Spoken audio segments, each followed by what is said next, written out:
then of course we actually produce the results in which is needed, taking away from what was first sort of discovered, which was not your discovery. You just sort of found yourself just tripping, falling, landing on it, and expecting the whole world to owe you because you just sort of landed on something that wasn't yours.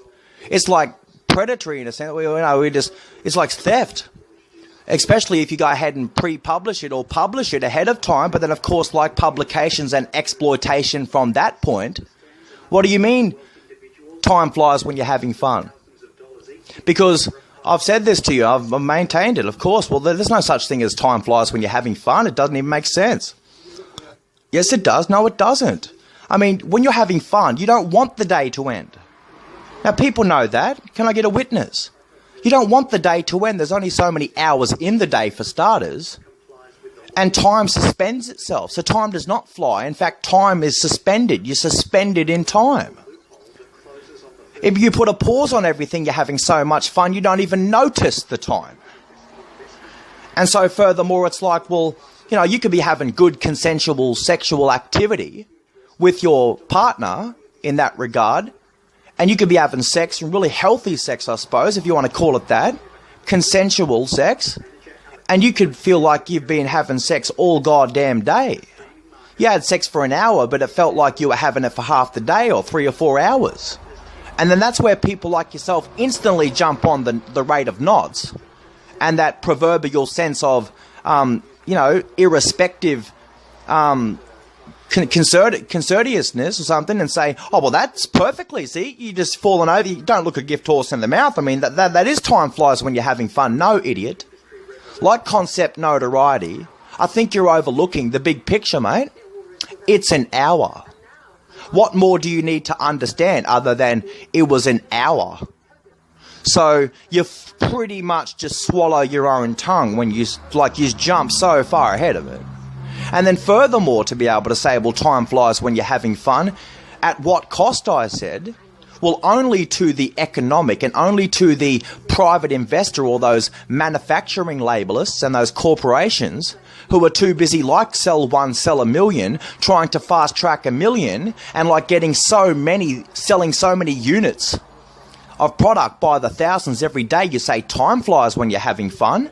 It's like saying being able to bloody ship around the bloody world thousands of units of product within your marketing company so quickly. That's only when sort of time flies when you're having fun. But even greater than this, because like these two words, may I be able to compare them. Antiquity versus equity. Now, going back a couple of centuries, you look at the cabinet making industry or furniture industry, like antiquity, like antique products. Now, back in those days, those great ancestors and those in which laid the platform via those concentrations and whatnot, and great patience and great virtue in which to take full care and attention to their detailed, product, to give a perfect, absolute, antiquitous piece of furniture. They had all the time in the world to be able to do this beautiful, wonderful, crafty, detailed sort of, and all the time in the world to be able to produce such intricate and such astonishing designer wear, in which speaks for itself. Now, in this day and age, if our ancestors, our great ancestors, had the kinds of power tools that we have, they would roll over in their grave. They would be thinking to themselves, oh God, the things I could get done. But then we'll fail to remember what we get done or what we don't get done. But then they'd probably look at those bloody hand drills or those fucking nail guns and glue guns and say, I don't want it. A man's hand and eye coordination, or a man to be able to behold something within its hands, and be able to mold and build with his own craftsman's hands.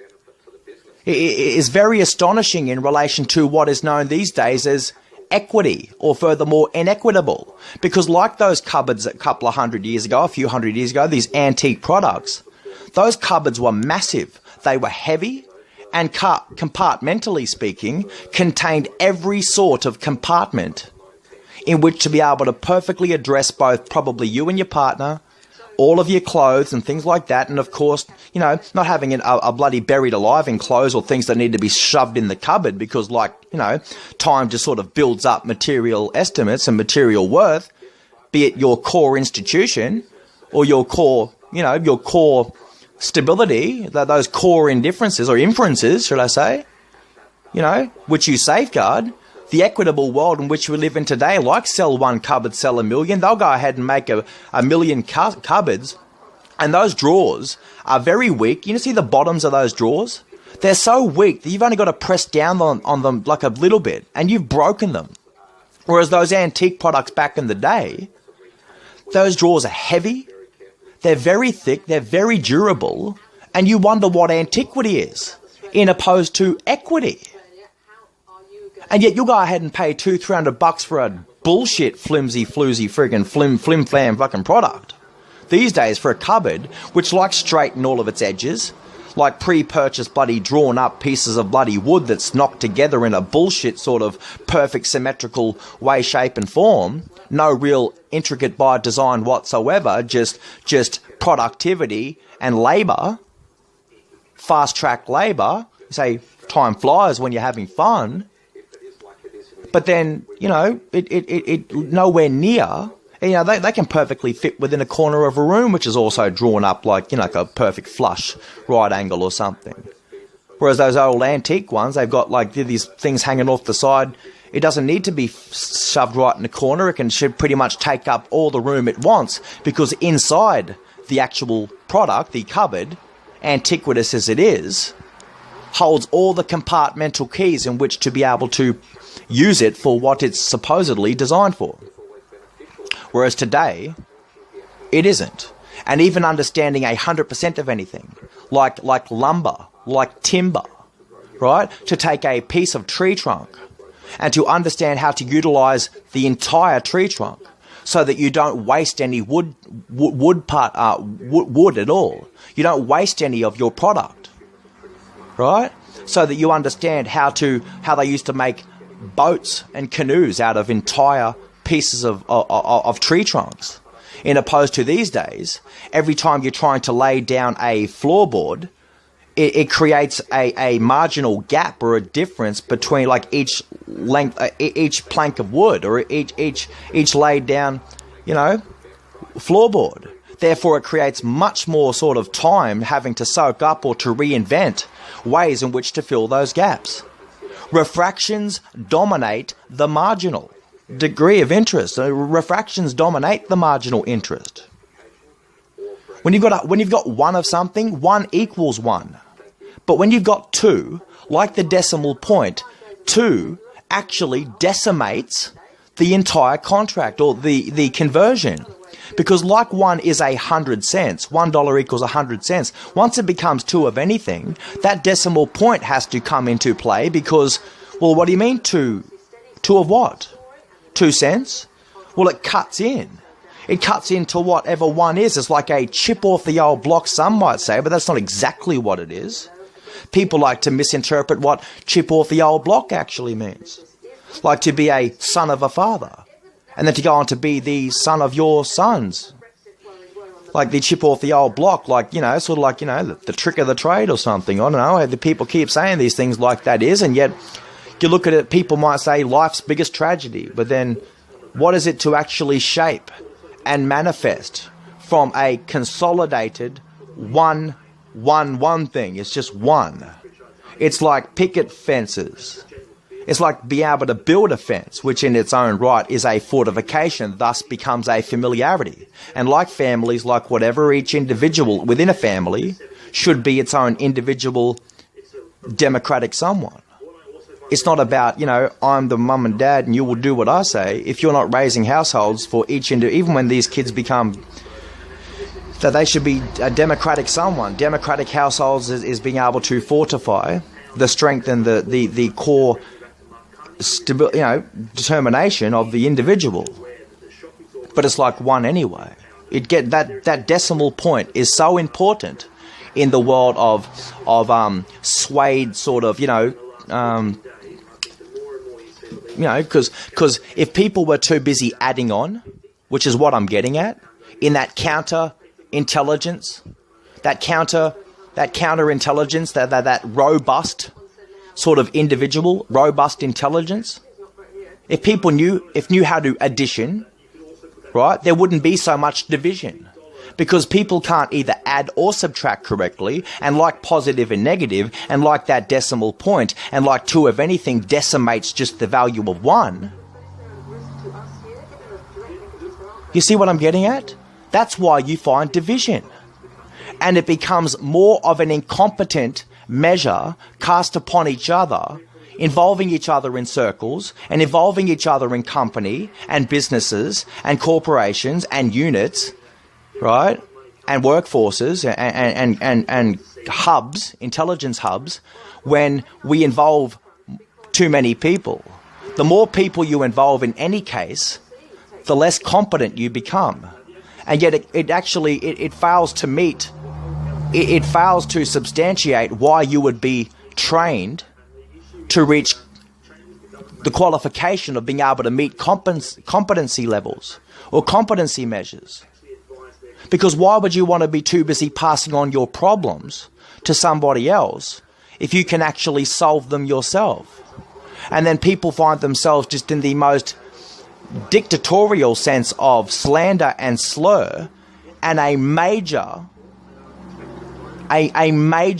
malice against, common attitude and aggressiveness and apprehensive of people's bystanding degree of intelligence, or basically insulting their intelligence, because people like whoever, like yourself, who do not simply correspond with the necessity, the necessity in which,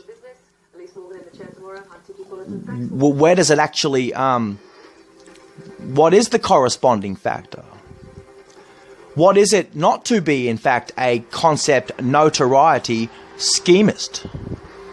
If you don't necessarily know what you've said, then rest assuredly, whatever it is, you will know how people, via those consequences, you might say chip off the old block. Well, if you know something to be true and absolutely true, that's about the time where you understand, well, failed differences occur always because people fail to substantiate themselves. So, like, a concentration, a level of observation, you people might be in the area or the job front or the enrolled use of operation to be both observant and concentrating on what you're doing, but like time lapse and like primary lapses and concerns in which fail the institution of yourselves, your institution, right? You can't identify problems. That would perfectly exclaim when you passed on your problem to other people. If you were to whine or whinge or complain or just cringe or do anything or just pass on a problem, a big noting, being a big attitude, apprehensive of something, aggressive, being able to pull back on a goddamn, an insecurity that meant that it affected everybody.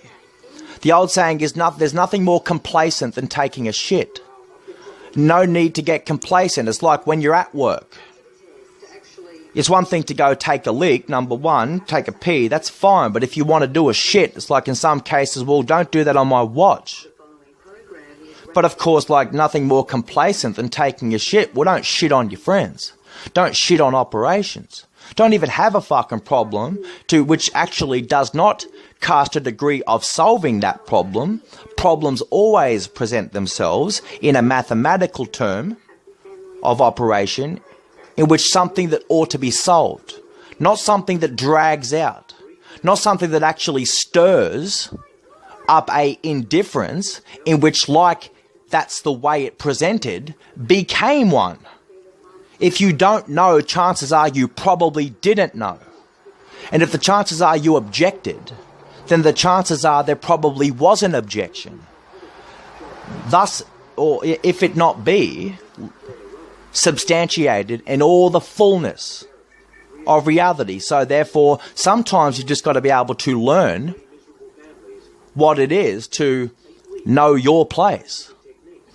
If you're breaching human contract, breaching privacy, stealing copyright, handing in blueprints, like proverbs, like anything, and yet fail to institute the greater ministerial capabilities in which to, like, tell the truth, preach perfect top prop policy, propped up in that regard, policy as it always is, don't be afraid to tell the truth.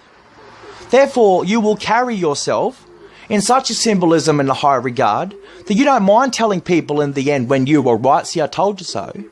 But then that would perfectly substantiate itself by there never being a problem other than people throwing shit at you, just you, the individual. Chances are when everybody sort of comes together and agrees in some subliminal way, you're all fucking left in the wake for dust. Because a lot of cases the statistics blow out like that common trait, that subliminary, where people like yourself, all you have to do to gain popularity and a soft stance in your requirement is just to sort of get everybody to scream, it's war, there's a problem, and everybody in fear for their life, in fear for their rejection, like objection, but rejection. People can't stand being rejected.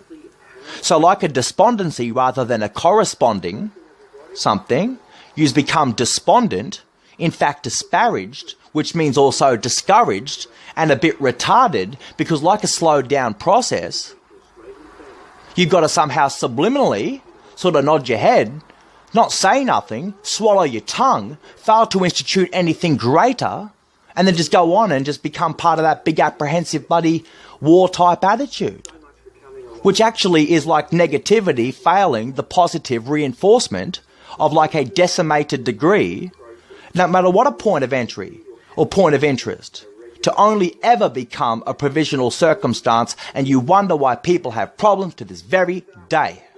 You have the problems because you might even scream war, but you don't even accept the conditions.